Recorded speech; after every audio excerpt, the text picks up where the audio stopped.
simulation in our repo, and also to discuss some future plans that we are trying to do to push the limit of this code. So let's start from a very brief introduction. This is the Eris simulation, and it's a simulation that Piero Madaus already presented. And basically, this is to say that we have made a lot of progress in our understanding of the formation of this galaxy in a cosmological context, both for what concerns the gas and the morphology of the gas. For instance, in the Eris simulation, in this panel, this is the gas projection. You can see all this hole in the H1 projection of the gas. These holes are also seen in observation. And both as disk fraction as other properties. As you can see here, this is a surface brightness decomposition always of this simulation, and you can see that you have a very nice disk component. And most of the progress are related to the power of the current HPC facilities.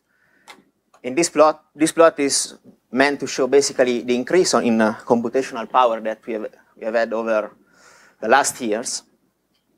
And basically what we can see from this plot is that the number of cores in the current supercomputing machine is basically exponentially growing. And this means that to use the full power of the machine that we have, our code have to scale to a larger and larger number of cores. We have seen that this is currently not the case for these zooming cosmological runs. And basically, what we have now, we have a petaflop machine that can have hundreds of thousands of cores, or even millions of cores if we look at the top list, basically the top 500 list of supercomputing. The rank 1 machine has almost 3 million cores. But what we are doing in these cosmological zooming runs is using only a tiny fraction of these cores. Usually it's a few thousand cores, because our codes currently do not scale very well. And the problem is that galaxy formation is a very complicated problem. It's a multi-scale physics problem. I've taken this slide from Volker Springer's talk on the Mind the Gap conference that has been held in Cambridge this year. And basically what we want to do for a Milky Way type galaxy, we want, for instance, simulate the effect of the supermassive black hole at the center of galaxy. And the dimension of the supermassive black hole is 10 to the minus 6 parsec, while the typical scale of the stellar disk is around 10 kiloparsecs. So we have a dynamic ranging scale of 10 orders of magnitude. And even worse, if we want to simulate small-scale star formation. Basically, for a Milky Way type halo, we have a total mass of around 10 to the 12 solar masses, while the typical size of a star in our galaxy would be 1 solar masses. And so we have a dynamic range of 10 to the 12 solar masses. And currently, this cannot be done in our code. And what is often done is to approximate this very small case physics with some subgrid prescription. And this is also the approach that we have used in this work. I want to caution about this subgrid physics, because basically they are there because we cannot do some of the things technically, but also because the physics on a very small scale is largely unknown. And so we have, basically, it's a parameterization also of the uncertainties that we have in this small scale physics. And I want to show you two plots from the Aquila comparison project.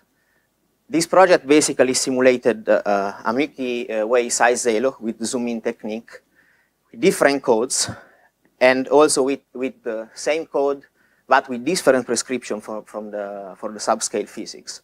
And as you can see, the sub-physics prescription have a huge impact on the outcome of the simulation, probably are the most important part of the simulation, and we do not well understand what is going on. For instance, this will be the rotation curve for this simulated galaxy. And the dots and the gray dots are the data, the actual data for the Milky Way. And all the lines are code that are simulating the same initial conditions, but with different prescription of the subgrid physics. And you can see that there are huge differences. And basically, what we want to do if we want to simulate the galaxy from first principle is that we start from some initial conditions and we get the same answer. And this can be seen also in other property, for instance, the stellar mass versus the total mass. These are the prediction from abundance meshing technique, and then all the codes have a huge variety of outcomes. So making this kind of simulation is very challenging, and also having a parameterization of the subgrid physics that is able to basically to be in reasonable agreement with the observation is very difficult. Okay. So I'm going to present some work related with the Arepo code, so I'm going to spend a few words on the Arepo code.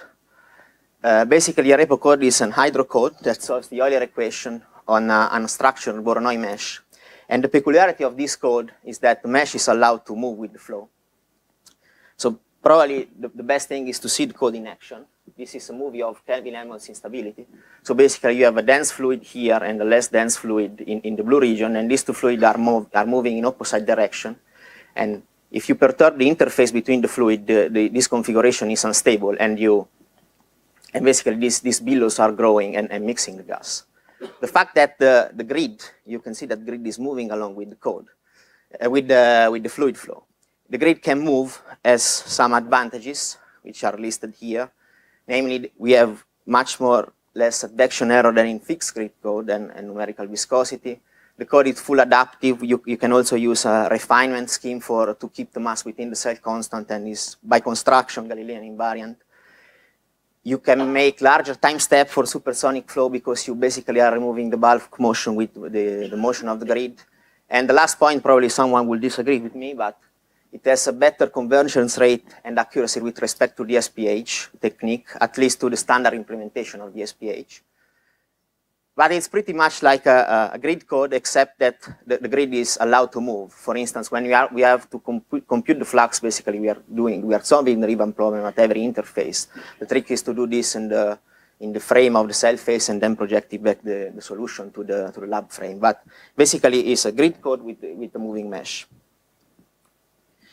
The simulation I'm going to present use the zoom-in technique, and basically are a suite of 8 objects. Are the 8 Aquarius halos, and we simulate these halos at the resolution level 5. That will be a factor of 16 worse than the Airy simulation. But for one of these objects, we have carried out a resolution study that I'm going to present, simulating at 8 times lower resolution and 8 times better resolution, which would be the resolution comparable to the Airy simulation. And basically, the initial conditions for this simulation is that we have a cosmological box. And basically, we have a high-resolution region in the center of the box. And this is the region we are interested in simulating. And here you can see again the multi-scale problem that we have.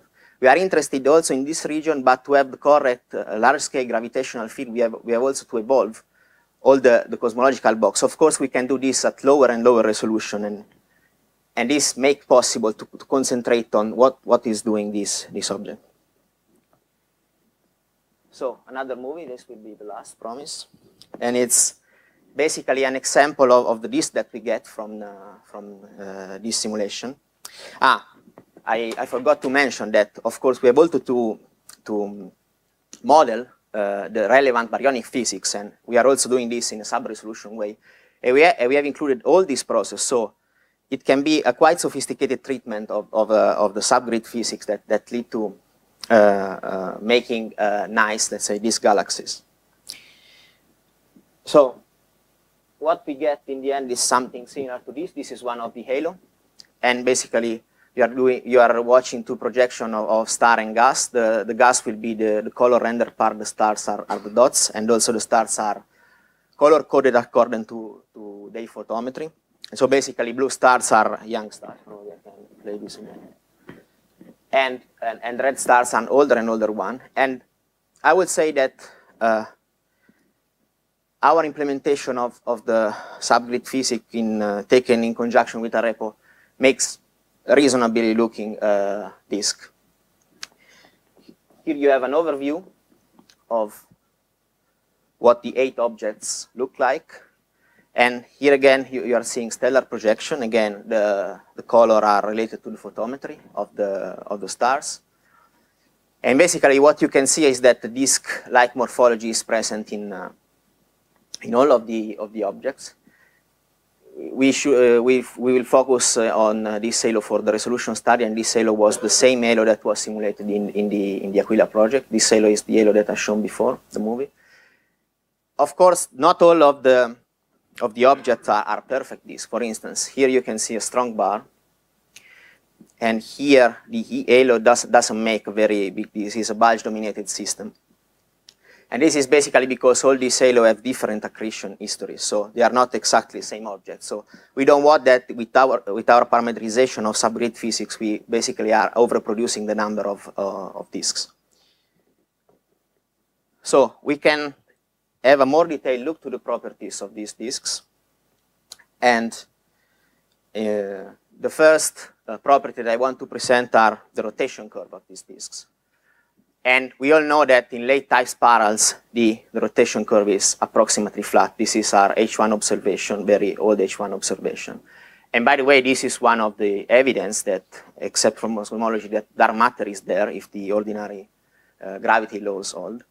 And this is a comparison with one of our halo, the A halo, and we can see that the shape of the rotation curve is flat and similar. So this means that we are disk dominated and not bulge dominated. We are making rotation curves that are consistent with the observation. This is an overview of all the circular velocities that we have in our halo.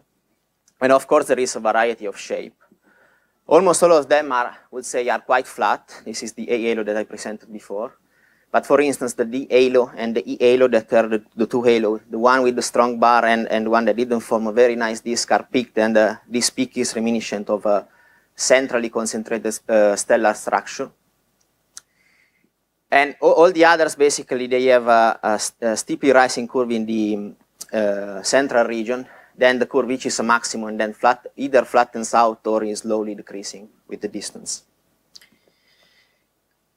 We can also estimate the disk fractions of these systems. And here I'm presenting a kinematic method to determine this fraction. Basically, this plot were also presented yesterday by Giuseppe Morante, the same time of plot. And basically what we are doing, we are computing the circularity distribution of the stellar orbits, which means that we are computing the angular momentum of each star particle along the spin direction of the disk. And then we are dividing this by characteristic angular momentum that gives you the characteristic angular momentum of a rotation-supported structure. In other words, that means that if you have a strong disk signal, this plot should peak at around 1, while if they peak around 0, you have a pressure support, velocity dispersion supported structure. And you can see that in most of the halos, you have a strong disk signal. And this fraction that we get are almost, in all cases, above 50%. One can look also at other property. I don't want to spend too much time on this because basically this is not basically topic of the conference, but one can look at different properties like sizes, gas fraction, if one can reproduce scale relation like Tully-Fisher relation, if one can have the correct star formation rate late time, if the stellar ages are right, and if we can match the prediction of the abundance matching. And we are quite satisfied with the result in the sense that all these properties and also many more properties that we looked at are in agreement with the observations. What I wanted a bit to talk about a little bit more is a point that has emerged during the discussion yesterday, and it's about the subgrid physics and resolution. So basically, how stable is our parameterization of subgrid physics when the resolution is changed? And to do so, we have investigated the C halo, and we have simulated this at 3 different resolutions. So this is our fiducial resolution. All the results that I presented up to now are referred to this resolution. This will be 8 times less mass resolution. This will be 8 times more mass resolution. And to do this test, we haven't changed any of the parameters of the submarine model that we are using. So this is a comparison of the morphology of the stellar disks. And I will say that the morphology doesn't change too much. You have always, in 3 cases, stellar disks. Of course, as you increase the resolution, you can see more details, and also the distribution of the star forming region that will be these blue stars, young stars, are different with respect to run at lower resolution. But one can be also more detailed and can look at several properties. And I would say that our sub-resolution model is quite robust with respect to change in resolution. If one looks, for instance, at the circularities of the stars, I would say that this property is pretty much converged. The same can be seen for surface density, except perhaps for the lowest resolution run. The other two run agree quite well.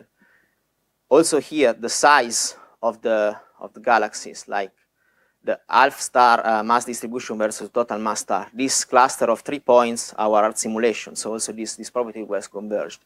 If one compare with the Aquila project that simulated the same set of initial conditions, you can see that they are not as quite well converged as our set. And also other property, although they don't show perfect convergence, like the star formation history, all the peaks and features are aligned, and also the black hole accretion.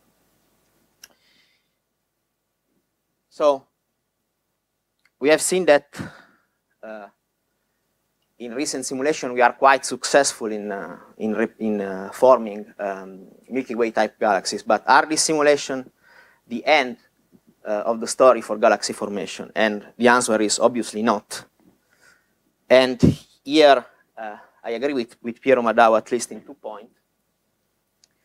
That if we want to improve our understanding of galaxy formation, we need a more complete and faithful description of the physical processes involved. As I said, what we want to do basically is to push the boundary for this sub-resolution physics towards smaller and smaller scales. And this will mean that also we need the physical description of, the physical processes. We need a more minimum model for physical processes that are happening on these smaller scales.